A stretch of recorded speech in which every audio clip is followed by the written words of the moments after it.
What's up, guys? Welcome to Daily Dose of Reddit. This is your host, Zach, and today's subreddit is r/BlackholeRevenge.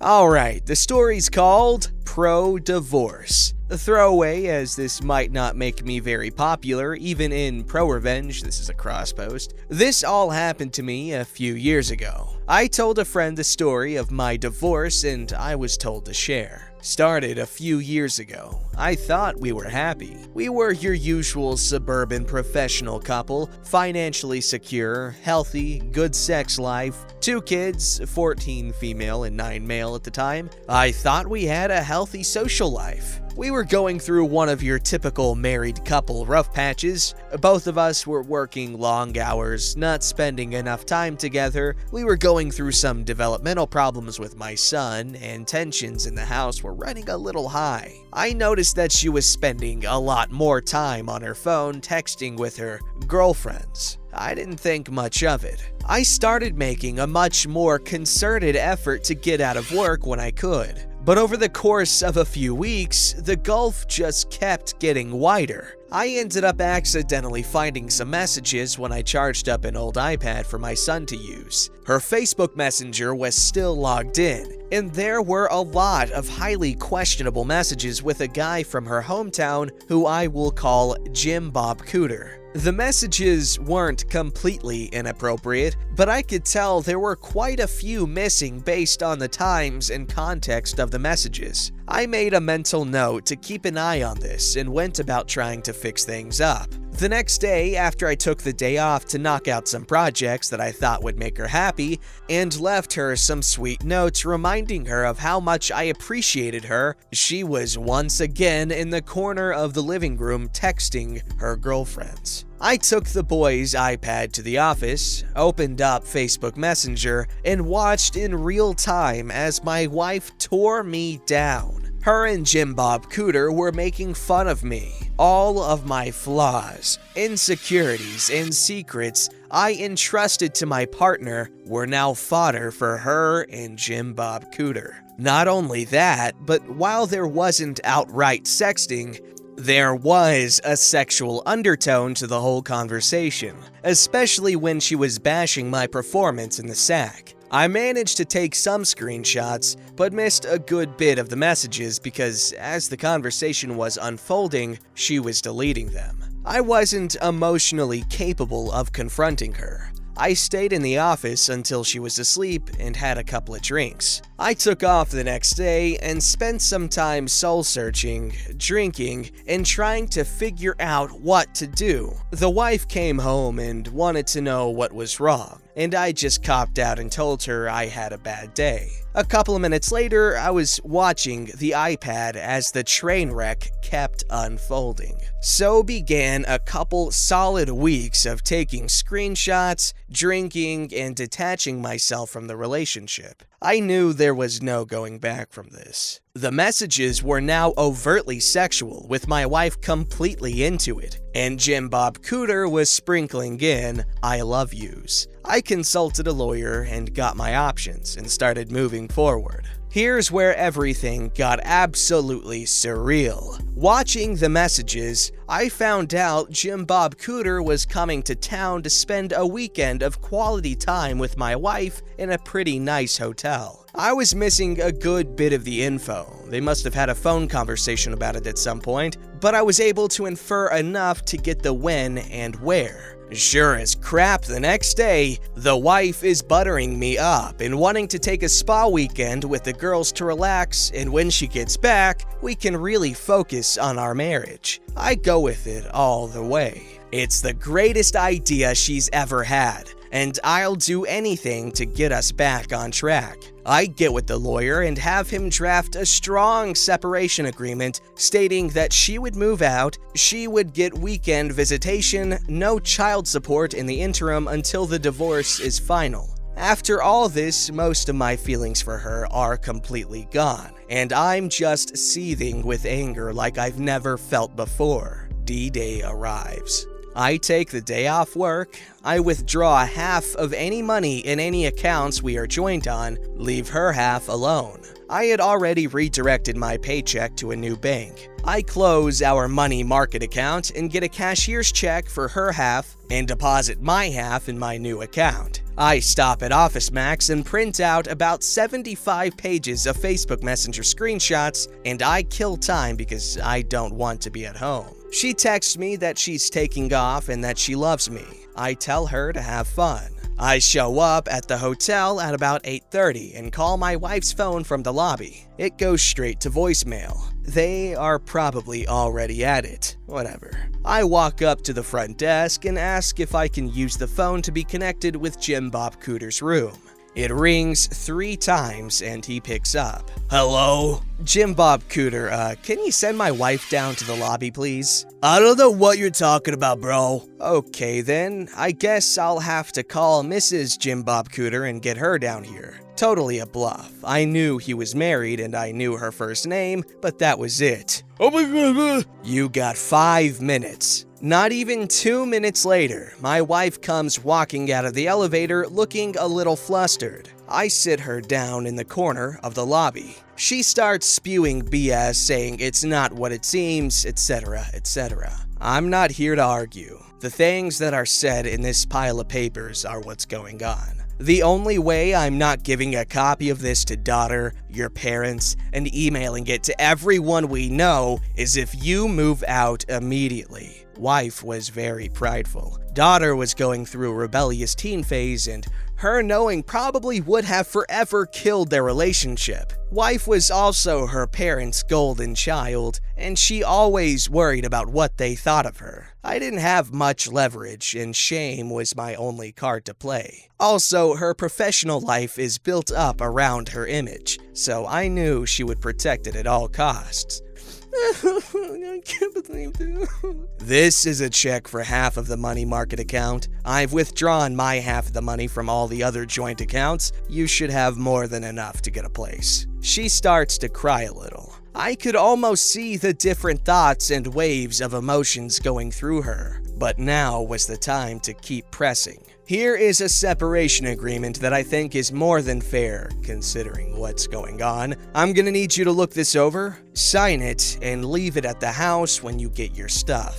Do you want to look through these screenshots? No. Okay, go have fun with Jim Bob Cooter. Do not come back to the house or I'm going to send this. I hold up the ream of screenshots to everyone. I bounce out of the lobby and I can hear her start to have a breakdown. I get to the car, drive off to a parking lot, and have my own crying rage fit. Previously, I would have cried in front of her and yelled and whatnot, but I managed to get my crap together enough to pull it off.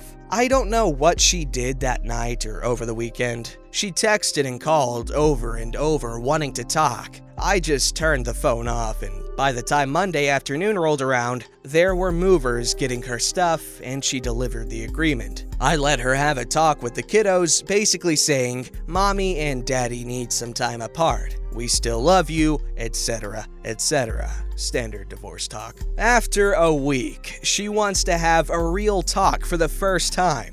I oblige her because I've already got my crap together and I've got an idea of what I want, but I should hear her out. She's so sorry, she wants another chance, she wants her family back, she'll do anything, she's on her knees crying into my lap. I have no intention of ever taking her back. I tell her she needs to set up marriage counseling on her own at a time that works for me. I tell her that I can't live with her, but she should be around the children to try to maintain a relationship with them. So starts our new normal of her coming over to the house, cooking and having dinner with the kids 3 nights a week. She always saved me a plate. I made myself scarce. Her cleaning the house and doing the kids' laundry, then heading back to her place. We went to counseling. It consisted of her working through her issues with a therapist, trying to figure out why she did it, her begging for forgiveness, and me stoically playing the victim. I was never going to give her another chance. All I wanted to do was kill time, establish myself as the primary caregiver to the kids, and establish her as not having residency in the house. After a few months, I go to my own therapist and get diagnosed with depression and PTSD. I ask my work if it's possible to go to part-time for the foreseeable future to deal with personal issues, and it's no big deal.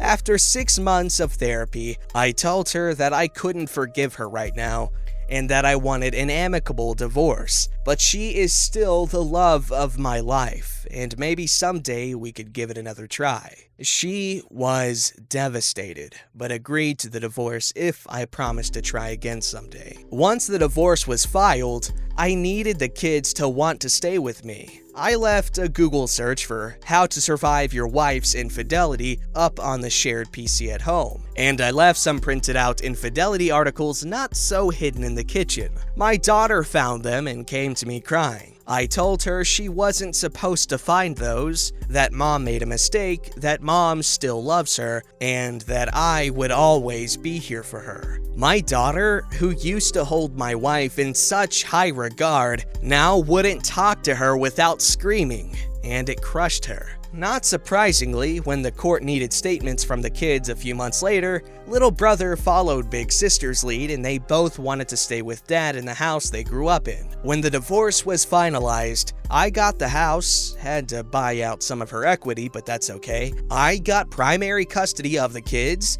I got awarded generous child support due to the differences in our income due to me working part-time. Now, for the last 2 years, I've gotten to live in the house with my kids, work part-time, get the now ex to subsidize it for me, and when she takes the kids over the weekends, I get to have my fun with Tenderellas and some friends with benefits I've cultivated. In the eyes of my kids, I'm the patron saint of fatherhood for taking the high road and always being there. In the eyes of my ex, I'm the one that got away that she will always pine for. And I get the bonus of having her come over for sex whenever I want it by dangling that carrot of maybe getting back together. But that is never going to happen. Of the different forms of cheating, this is definitely the worst. Okay, it's not just the whole physical aspect of, oh, I just got horned up and wanted to have fun, but it's emotional, and she talks crap about him and uses stuff said in confidence against him. That's the worst kind. At least he's got something good going on for him now. Not much else to say there other than that was a very well-navigated divorce.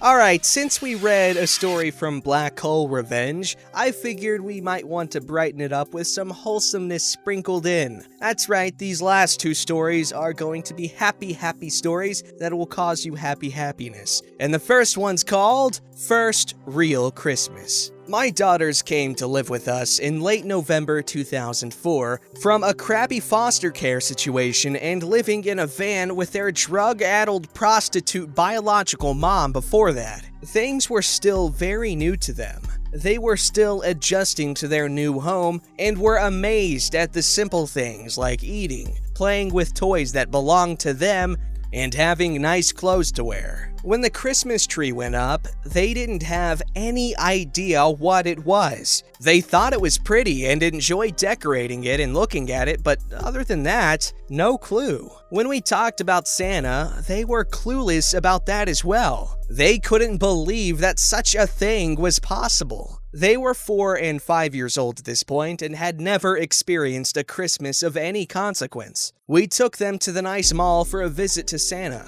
They asked, "Dad, that man really brings us presents?" Of course, I explained and told them the whole ordeal. I was really bothered by the fact that they came from a foster home and never got a single present, a tree, or any of the traditions associated with it. When we picked up the girls from the foster home, the foster mom didn't give us anything except a bag of men's tube socks. No toys, dolls, nothing. Gradually, stacks of presents gathered under the tree, and on Christmas Eve, we put out milk and cookies for Santa. They were very skeptical about the whole ordeal and were questioning the whole down the chimney thing and trying to find holes in my story. We were listening to Christmas music and reading stories, and they kept running to the front window. I thought they were looking for Santa.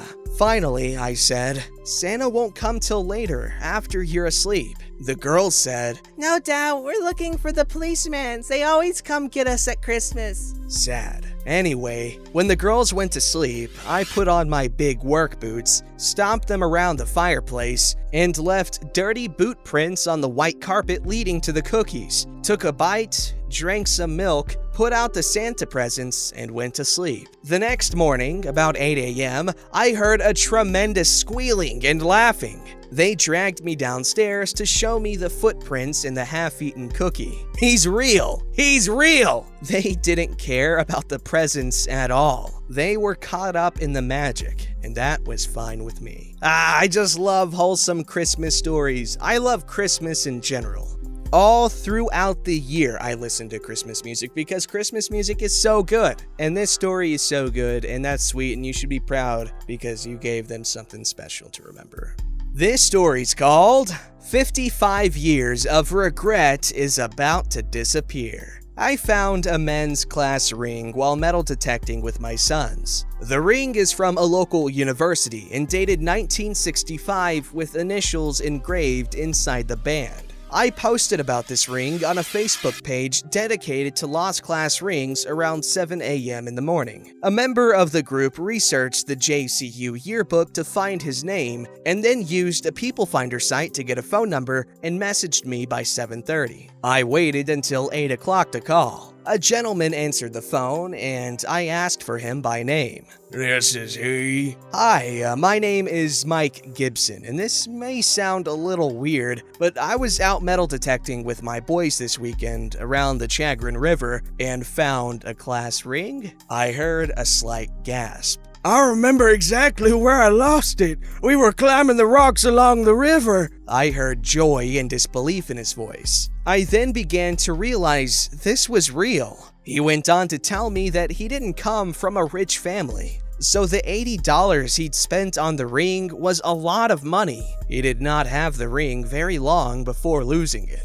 "It is something that I've regretted my whole life," he said. So much so that he bought a replacement ring about 10 years ago. Now I am beginning to realize the opportunity to teach our kids an important life lesson that they will never forget. I asked him if he would mind coming to our house for dinner to get the ring and tell us his story. He agrees immediately. "That would be great. I would love to meet your kids and tell them my story." So now we have a set date for our dinner, on Saturday, March 7th. That's the next time we have all of our kids together. Do you mind waiting until then? "I've waited 55 years. Another week won't kill me." Stay tuned. And there's no update? I'm assuming he forgot or something? Regardless, that is a very happy story and very cool. I've always wanted to do metal detecting and stuff because you can find some cool junk. And who knows, you might find something sentimental and be able to return it to their original owners, and that would be really cool.